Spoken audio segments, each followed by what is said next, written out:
مين الهادي؟ انت ارهابي. مين الهادي؟ انا ارهابي. كيف ارهابي وانا عايش ببلادي؟ مين الهادي؟ انت ارهابي. ماكلني وانا عايش ببلادي. Welcome to a special edition of the Minority Report. I'm Boyd Delonzo. Today we have with us a special guest, Ambassador Azmat Hassan, who served in the Middle East as an ambassador from Pakistan and is currently a senior faculty associate of the John C. Whitehead School of Diplomacy and International Relations at Seton Hall University, specializing in Middle Eastern studies. In this interview, I will be asking Ambassador Hassan about American foreign policy in the Middle East and the general current state of affairs in the region. Welcome, Ambassador Hassan. Thank you. The first question I'd like to ask you is, what went wrong in Iraq? Was it specific policies that have led to this current state of affairs, or was it the general idea that you could bring democracy to a country through the use of force and occupation? This is a fairly complicated issue, and I think the American objectives kept changing. You would recall that the initial reason given for the American invasion of Iran and supported by Britain was that Saddam Hussein was not complying with the United Nations Security Council resolutions on weapons of mass destruction. In other words, that he was clandestinely continuing to build weapons of mass destruction. That was the ostensible reason given for the United States attack, because it was felt that as an enemy he had the potential to attack the United States with these weapons, given the past enmity between the United States and Iraq. But then later on, when no WMDs were found, a variety of other reasons were given. So really we see an evolution of justification, an evolution of answers, an evolution of the justifications for why the United States went to Iraq. More specifically, what about the idea or ideology that you can bring democracy to a country through the use of force or occupation?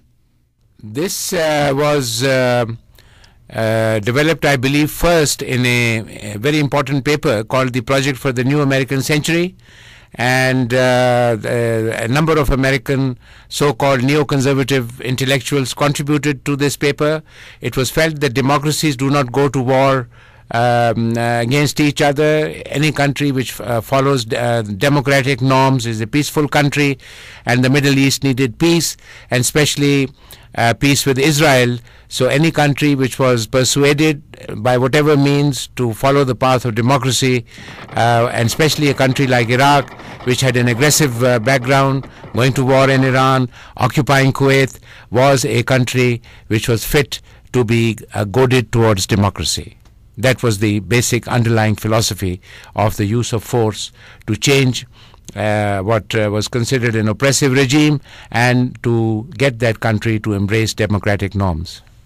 Ambassador Hassan, how has the situation in Iraq changed since the Samarra Mosque incident occurred in March of 2006? And do you think that history will remember it as being the event that initiated a full-blown civil war in Iraq? Yes, the Samarra Mosque demolition, allegedly by Sunni insurgents. You know, it is a mosque which is revered by the Iraqi Shias because it contains the remains of one of the revered Shia imams. That was a defining event because it led to the Sunnis and the Shias, the Sunnis provoking the Shias by killing them indiscriminately, to put pressure on the American occupation forces that they were not in control of law and order in Iraq. And this was largely orchestrated, as we now know, through the benefit of hindsight, by the Al-Qaeda group in Iraq, led by Abu Musab al-Zarqawi. He was the one who was fomenting sectarian violence, which has reached, of course, horrendous proportions with 30, 40, 50, 60 bodies discovered in Iraq, in Baghdad every day. It was done by Al-Qaeda to create an atmosphere of tremendous disorder and chaos, which would make the United States disheartened, and they would be persuaded to leave. I think that was the main objective, and that the mark of this sectarian violence was the Samarra Mosque bombing incident of February 2006.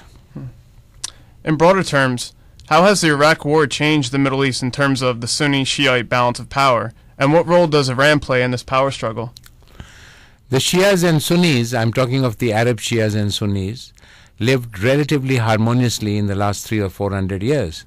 So this sectarian violence between the Arab Shias and the Arab Sunnis is really a product of the war in Iraq. And that has profoundly influenced, I think it will profoundly influence the contours of Middle Eastern politics. Witness the statement made by King Abdullah II of Jordan that the Sunni Arab states, which are Egypt, Jordan, and Syria and Lebanon, are fearing a Shia crescent. Lebanon, of course, has a large Shia majority, but the others have Sunni majorities. Lebanon has a large Shia minority, so it's still classed as a Sunni state, Sunni as a Muslim Sunni Arab state. So here you have the Sunni majority states, Egypt, Saudi Arabia, and Jordan and Syria principally, fearing that the sectarian violence in Iraq will spill over into their territories and would embolden the Shia minorities in their territories to get more empowered, and it could lead to sectarian violence in their countries. That is a major concern of the Sunni Arab countries. And what role does Iran play in this, and how is their power and influence growing in the region? The country which has gained the most from the Iraq war, which has not gone according to plan, if ever there was a plan. I don't think there was a plan apart from the invasion. The United States probably felt that they would be able to pacify Iraq fairly quickly after they had removed the Saddam regime. But there was no advanced planning done by the Pentagon, which was in charge of the post-Iraq situation, a post-war situation in Iraq. No planning was done. So the country which has gained the most, as I said, is Iran. How Iran has gained? Because there is a Shia government, a majority government in Iraq, which had to be Shia. Once the two elections were held in Iraq, it was inevitable that there would be a Shia-led government in Iraq. So here you have some kind of an alliance in the making between non-Arab Iran, which is 90% Shia, and Arab Iraq, which is 60% Shia, which never happened before in history. And so the Shias, which worldwide in the Islamic world are only 10 to 15% of the population, they have now gained tremendous power through this combination, this alliance between Iran and Iraq. So yes, Iran is the one which has come out a winner in this unfortunate conflict. Ambassador Hassan, why do the Syrians and Iranians have such a close relationship, and what interests do they share? This is a relationship of convenience because Iraq and Syria were at daggers drawn. Both espoused the Ba'athist philosophy, both followed the Arab Ba'ath philosophy, which talked about Arab Renaissance. But they were divided by personalities. On the one side, we had Saddam Hussein, who had ruled Iraq with an iron hand since 1979. On the other side, we had an equally strong ruler in Syria, who had ruled Syria from 1970. They absolutely loathed each other. So when Iraq invaded Iran in 1980 to increase its oil territory of Iranian territory, oil-bearing Iranian territory, Syria felt threatened that Iraq would become very powerful if it was able to defeat Iran. Iran, as you remember, in 1980 was undergoing a revolutionary upheaval. The Iranian Revolution was only 6 months old. So that's why Syria sided with Iran.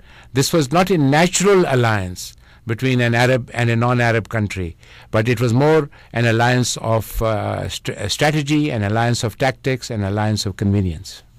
ليش ارهابي؟ عشان دمي مش هادي، حامي عشان رافع راسي وارض بلادي، قتلوا حبايبي انا لحالي، اهلي اتشردوا راح اضل